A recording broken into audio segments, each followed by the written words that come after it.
You don't believe in the God of the Torah. You asked me to debunk this video, so I did. Hi, I'm Rab Morty. I debunk videos need to be debunked. So what can we see? First of all, we can see this guy's talking to himself. That's a little strange.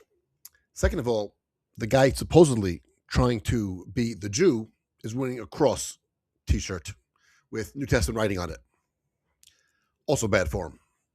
Anyway, let's go to his arguments and let's see what he says. Because you freely deny the God of the Old Testament. We just don't believe that Jesus is the Messiah. Okay, so that's where you have a few different issues. It's very clearly, plainly written out in things like Daniel chapter 9 telling you approximately when the Messiah was going to come. Daniel 9 was not approximate on when the Messiah would come. Daniel 9 was specific. And that Messiah did come. Because Messiah is anointed. And it was talking about the priest. And what was the half a week? The 3.5 year Roman Judean battle. And what happened after that? The temple was destroyed. So Daniel 9 was fulfilled very clearly. Jesus was 40 years too early. There's no approximation at all in Daniel 9. Do you know why Daniel 9 is not quoted in the New Testament? Because the New Testament quoted all verses on the Torah and Tanakh that applied. And even the authors of the New Testament knew Daniel 9 did not apply. They avoided it because they knew it didn't apply.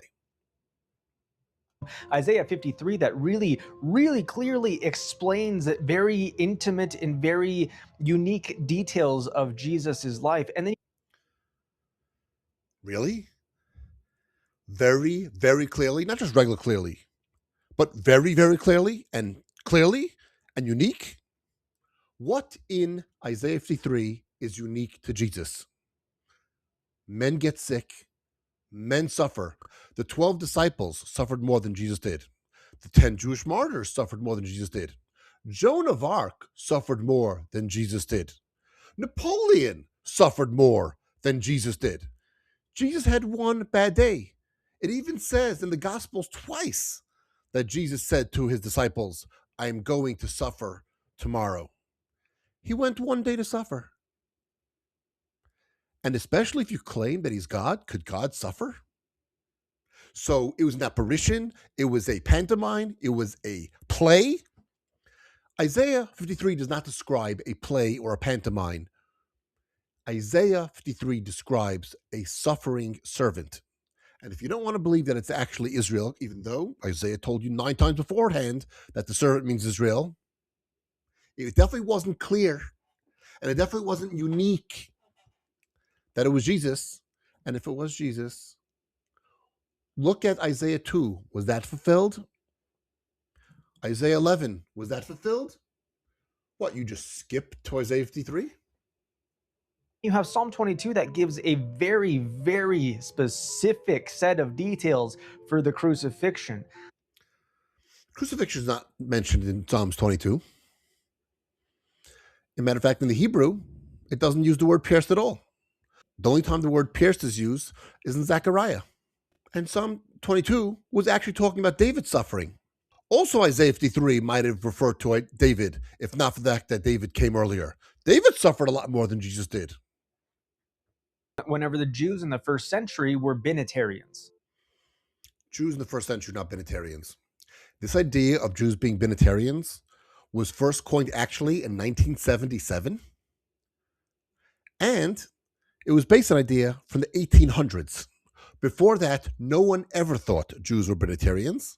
And actually, real Jewish scholars know that they're not binitarians. But go ahead, let me see your homework. They believed that God was a single God and that there were two powers in heaven, Again, two powers in heaven was first coined in 1977.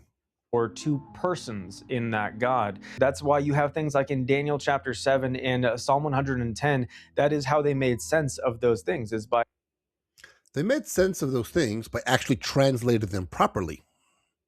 Daniel chapter 7, just like the beast is a parable, because clearly no one thinks that beasts that are talked about in Daniel 7 actually came into existence.